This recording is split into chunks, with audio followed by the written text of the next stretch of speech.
Okay, so let's see if we can.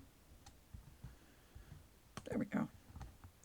Oh, so there's the brain in a vat idea that I left you with last time. So Descartes starts with this idea that he's going to strip away everything that he has found to be false. And the way that he thinks he can do that is sort of undermine the different kinds of evidence that has supported his ideas before. And he starts out by rejecting basically his physical senses, by saying that he can be deceived by his physical senses. I think Descartes again was a rationalist and believed that the kind of logic and mathematical activities that we have that we can do in our brains, as a form of deductive logic, is much more likely to achieve an actual truth than studying in the empirical world directly. Though he did do a lot of studies in the empirical world. He did apparently a lot of anatomical studies. In fact, he is in a famous painting that was done in the Netherlands of a autopsy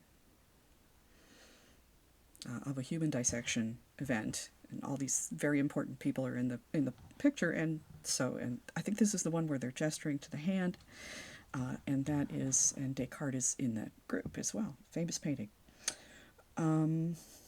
Okay, so Descartes decides he can't trust his senses, so he can't trust his ears, his eyes, his sense of smell, his sense of touch, or his sense of taste, which probably is not as important in this context. But he says, well, that leaves me, my sense of logic and mathematics.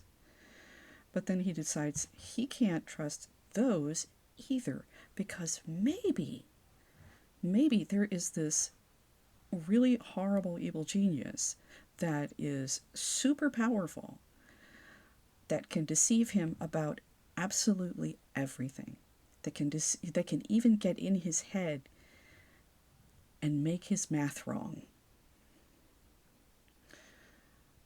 So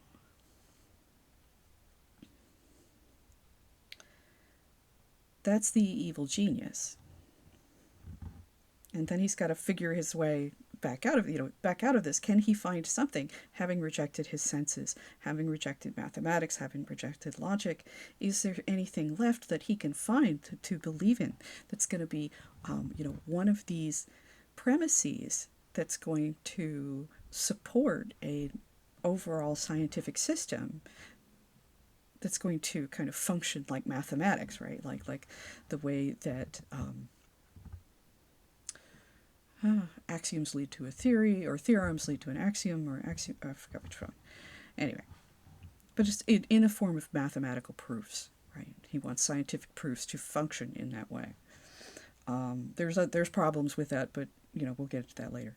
All right, so modern philosophers, contemporary philosophers, I should say, 20th century philosophers, constructed an idea about being a brain in a vat, to get a sense of what that evil genius might be like.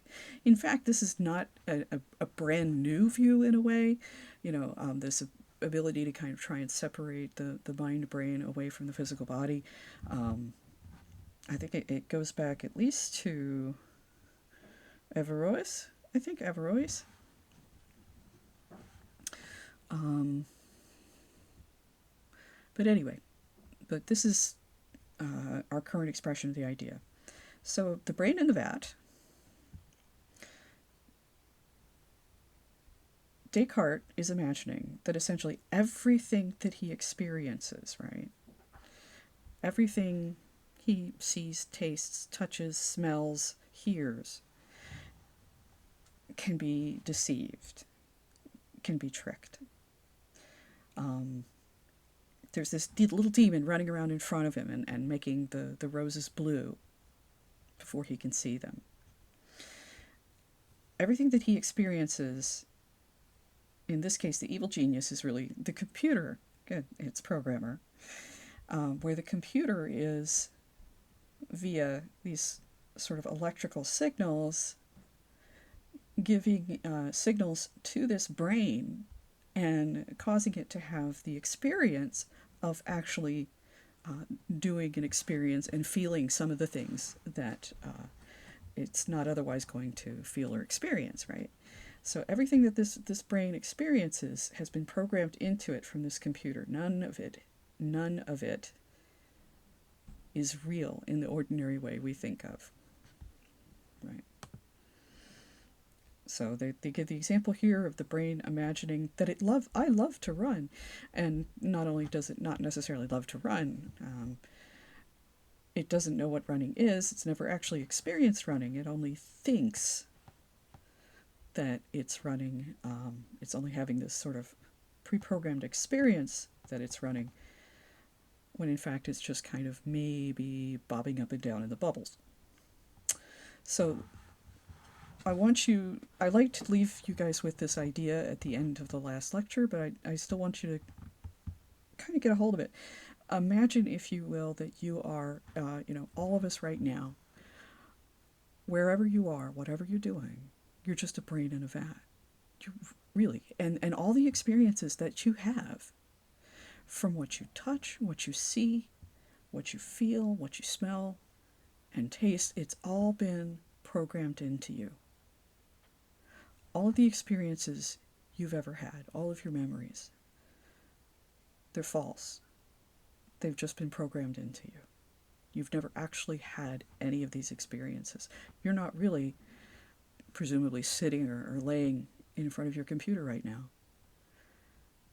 You're actually somewhere else, in maybe a room full of shelves of jars of brains that are being connected to some sort of central computer that's giving everybody the experiences that we associate with everyday life, when in fact it's just completely programmed.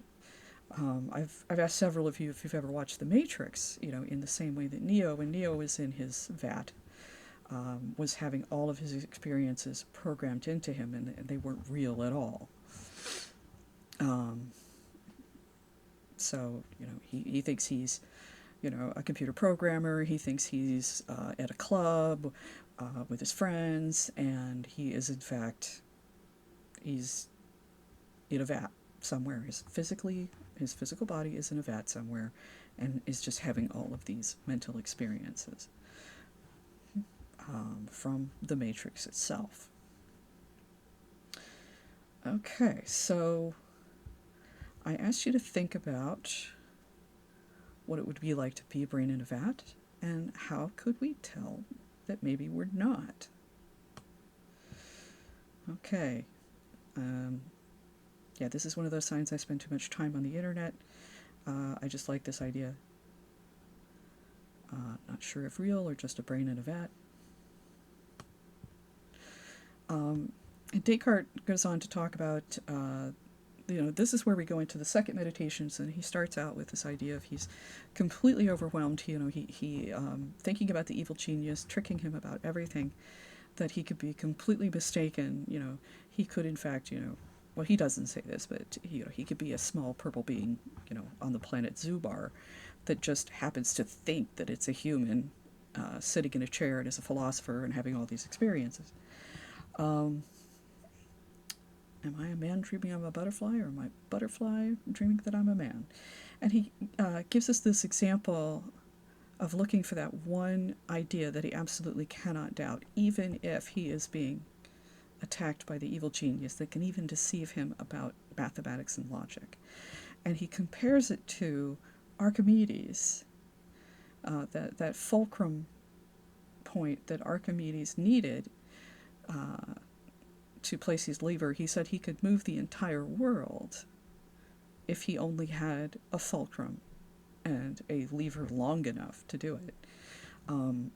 Archimedes of Syracuse, interesting figure. If you're interested in history of engineering, he's associated with development of some simple machines and some interesting warfare kinds of ideas,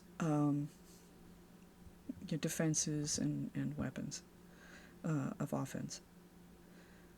So he compares finding this one point, that he can use to the undoubtable, indubitable idea that he can use to build the rest of his theory.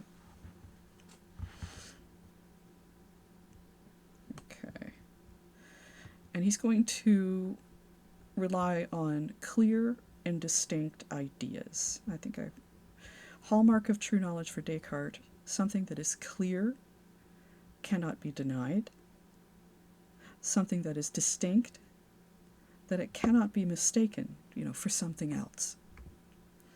I think I gave you the example of, having a toothache, which could be a clear idea but not distinct, where you can't tell, is it this tooth, or is it the other tooth next to it, or, the space in between.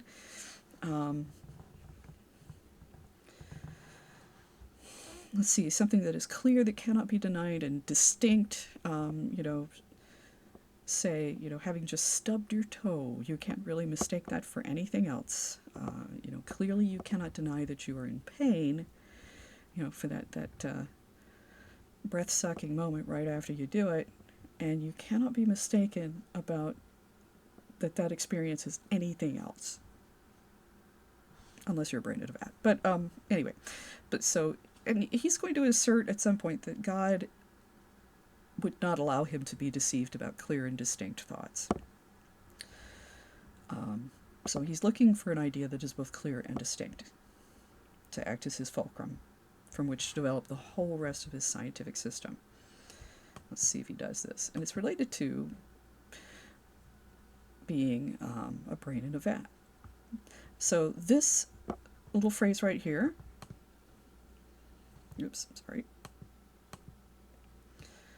is very famous. It's called the cogito.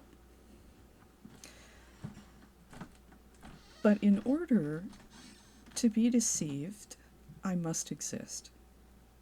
So if there is an evil genius that's deceiving him about everything and he's completely mistaken about all the experiences that he's having, he can't deny that he's thinking about being deceived. He can't deny that he's thinking. And thus, he must exist. Because you can't have thoughts or thinking unless there's someone there to do the thinking, right? I think, I exist. So this is his fulcrum point. Cogito ergo sum. In the meditations, it is I think, I exist. What you're going to see on, T-shirts, coffee mugs, posters, etc., will be cogito ergo sum. Ergo is therefore. And by the time he got to the meditations, there's some interesting logical implications for the word therefore that raise some problems for this idea. And he simply asserts, I think, I exist. But it is always known as cogito ergo sum. I think, therefore, I am. So he thinks that the foundation of science, at a minimum, is his own existence. So what does the brain... How do you know you're not a brain in a vat? Right? What does the brain in the vat know? Well, that there's something thinking about being a brain in a vat. There's someone there to think about having that experience. So at the very least, if we're brains in a vat, we know that there's some sort of self or me there that's doing the thinking, that's thinking about being a brain in a vat, that's having all of these experiences, whether they're real or not. So there is that idea. So the cogito. Now, he's got to work his way back out of the vat. He wants to, but, in order for him to be able to do science, right? He can't just count on the fact that he actually exists and is thinking. So again, forgive me. So a clear and distinct idea here is that you cannot be mistaken that you are thinking. If you're thinking about thinking, you can't say, no, I wasn't thinking. No, you're thinking about thinking, even when you're thinking that you weren't thinking.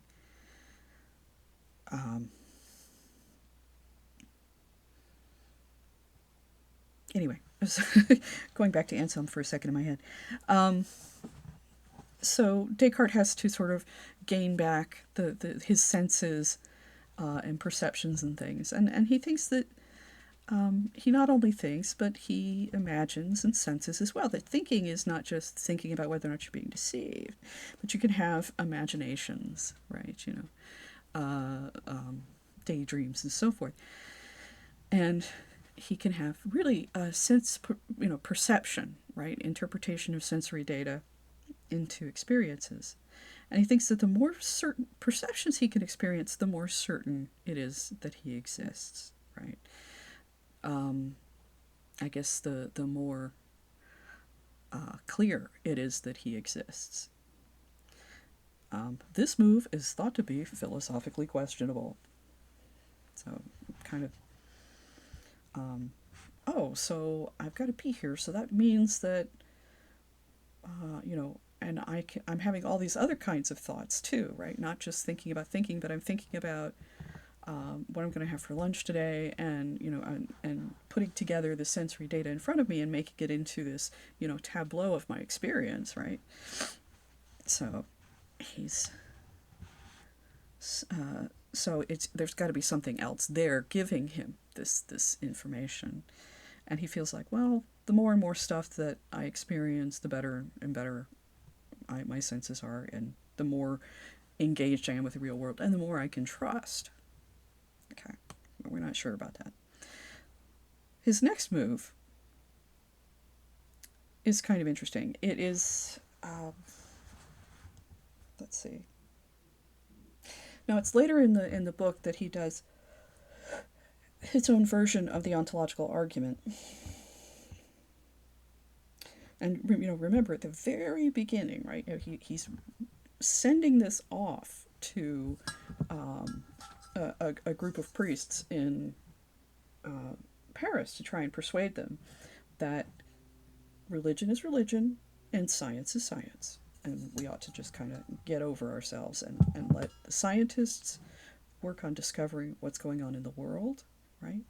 And let the theologians think about what's going on in the soul and mind. Okay. So he brings God in as a means of getting himself back out of the vat. He said, God would not allow me to be deceived because God is benevolent. God would not allow my clear and distinct reasons to be false. God exists because I have a clear and distinct idea of God.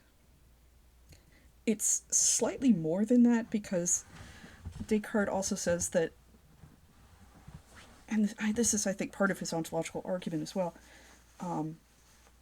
he has a thought, right, of a perfect entity, of the thought of God is not something that he could have come up with on his own, that perfection. So that thought has to have been implanted in him by God. We are born knowing God in his mind. And God, being benevolent, would not allow him to be deceived all of the time. Because so Descartes must be having real experiences, and because he's having clear and distinct ideas of God, right? This perfect being and so forth, that he can't mistake for anything else, then God must exist. And this is called the Cartesian circle. Might be an interesting essay topic. he goes on in this chapter, and this is that the mind is better known than the body, right? He's supporting the idea that, oh, by the way, so there's mind and there's body, and the scientists are going to be working on, this whole physical universe thing, including our bodies and so on. But you get the brain and the soul, the mind and the soul, and those things are, that thing really, he sees the mind and the soul as being the same thing, are even more interesting and powerful than the physical world. So we have something he calls, that's called the wax argument. Relying upon qualities to describe the transition of wax from one state to another cannot be done without reference to reason. He's also addressing a particular Aristotelian idea having to do with qualia. So he gives the example of taking a block of wax, right? That it's opaque, and it thumps when you tap on it, and he says it smells a little bit like honey, and it feels smooth and solid. And I guess you could chew on it, it's unless you're allergic to bees, then don't choose beeswax. But so he's playing with this hunk of wax, and he says, well, it's opaque, it has an odor, it has a shape, it has, it's a solid, right? We know all these things about it. Now I put it down closer to the fire, and I don't pay attention to it for a while, and I look back, and now where the wax was, there is this clear puddle that is liquid instead of solid, transparent instead of opaque. It's lost its smell, very clearly a different thing from the wax that was there previously. So for the Aristotelians, it was there's this substance in the world and these qualities that are imbued upon the substances that make us tell them apart and make them significant. So what he's done is he's taken the qualities that make wax wax, and he's taken them away and shown that we still know that it's wax, right? It's the same thing. It's just in a different form now. It's melted. Pretty much the only thing it shares in common with the wax that was there before is that you might have a similar amount, and it's of stuff, and it's in the same place that the hard piece of wax was. Imagine when you were a kid, and you were playing with ice or a piece of wax or something. Yeah, actually, ice I think would be the simpler thing. Playing with a piece of ice, and then you leave it on the counter or on the floor or whatever, and you go wander off and do something else for a while, and you come back and your ice is gone, and there's just this puddle there. You're like, where did the ice go?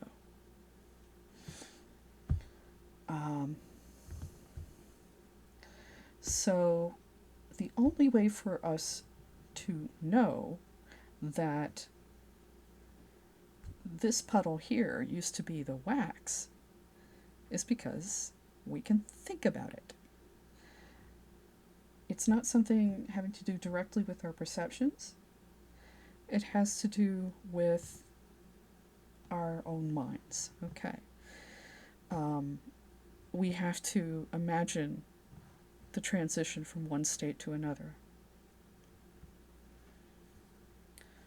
Relying upon the qualities, opaque, solid, smells like honey, thumps when you hit it with your finger.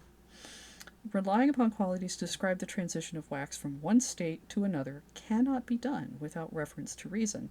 So sensory data alone would lead us to conclude that melted wax is completely different from solid wax. So someone who is a scholasticist and is following Aristotle and getting this rather kind of crude empirical theory would have to explain where the qualities went, for one thing, right? They're supposed to be an intrinsic part of the substance. Well, where did it go?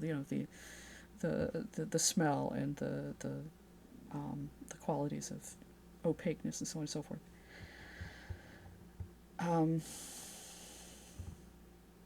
me see, did I give you guys... Where is it?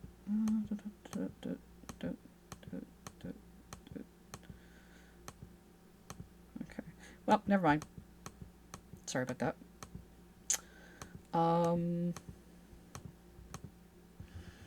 So we'll finish with this in just a second. Therefore, reason is essential and superior to sensory information alone. So the only way to know that something has transitioned from from a hard piece of wax to a piece of melted wax, right, is because our mind, builds the association. We actually take, sensory data from the world, right, and we interpret it with our brains and use it to make, ideas that we think correspond to what we think we're experiencing, right.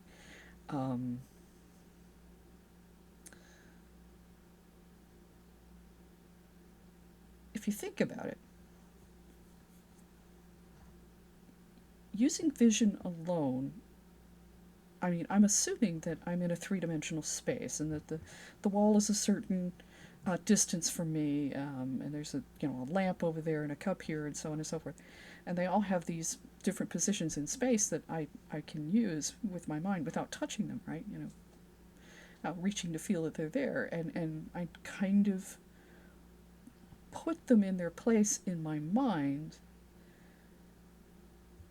using, perceptual interpretation of sensory data. I mean, it's really a two-dimensional image in a way, right? That I'm seeing with my eyes. And it's the interpretation of that data, assuming that we have that slight parallax between the two eyes, that gives us the information to interpret what we see as possessing depth perception. So anyway, so Descartes wants to say reason is essential and superior to sensory information alone.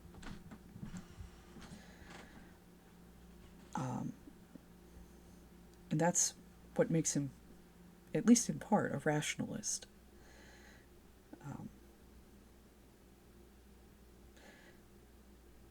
John Locke is going to assert, along with the other British empiricists, that we are born, tabula rasa, we are born as a blank slate.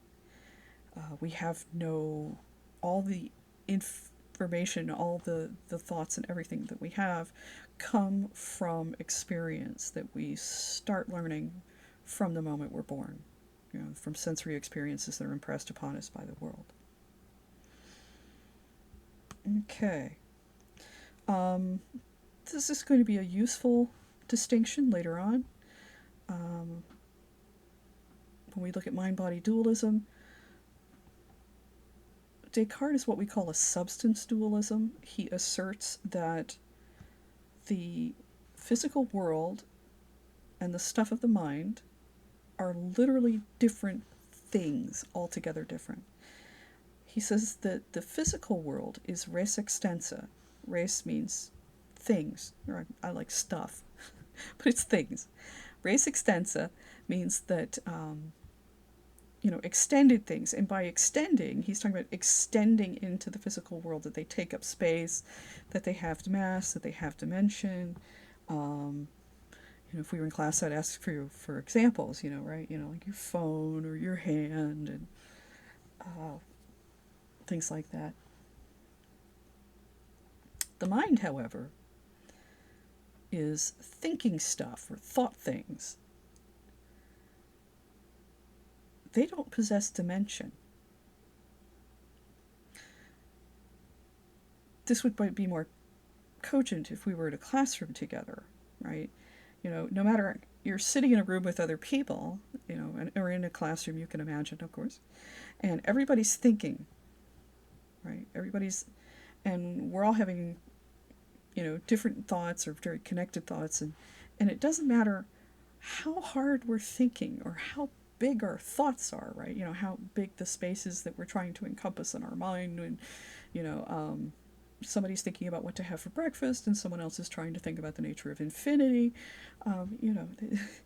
the room never gets full, right? Thoughts do not take up space. An extended thing, something that's physical within the world, can only take up, one space at a time, right? Something else can't exist in the same space at the same time. But thoughts are not at all limited by that. So thoughts don't possess dimension. They don't have height, they don't have weight, they don't have length, they don't have breadth, on and on. So this is why I ask you here, how big is a thought? When we say a thought is heavy, are we referring to its mass? Not usually. It's usually a thought of, well, maybe this is an older term, but we use, wow, that thought's really heavy, man. It's, you're having a thought about something that's very important, or something that might depress you, or, something that's deeply thoughtful. Okay. Right. Hieronymus Bosch again. Somebody actually went through the trouble of figuring out that this is in fact a string of music coming from this guy's butt. And they found that the, large enough, they could actually see the music as it's written there. And I believe that if you look on the internet, you can actually find someone, find where someone has actually taken the music as written and played it and recorded it for your listening pleasure. I guess just thinking about the senses. Okay, so part of what we're engaged in here, especially with mind-body dualism, is thinking about metaphysics, which is the nature of the world as it really is, right? We have this experience of, the mind and body being, together, being connected. But Descartes wants to tell us it's something separate. But we'll get back into that. Criticisms of the cogito. Okay, so there's thinking, right? What about the I part? This is what Lichtenberg and Kierkegaard ask. Since you're assuming that because there's thinking, that there's an I there, a me, right? And that's where, the ergo sum, therefore I am, becomes problematic. You say, at best you can say, there is thinking. There is thinking about being deceived. There are these thoughts about being deceived, and they seem to be, centralized and connected to these things that I have that are called memories, and, consistently seem to create a unified picture of a continuous world.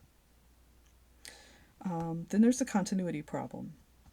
If Descartes stops thinking, if he becomes unconscious or goes to sleep, how does he know he's the same person when he wakes up? And there's the whole idea too. So, okay, I'm thinking, right? And I'm thinking about existence, and I'm thinking about being deceived. But it really doesn't tell me an awful lot more than I am a thinking thing. Maybe. Okay. Clear and distinct ideas. He compares them to A equals A, and that Descartes exists. We'll get into this another time.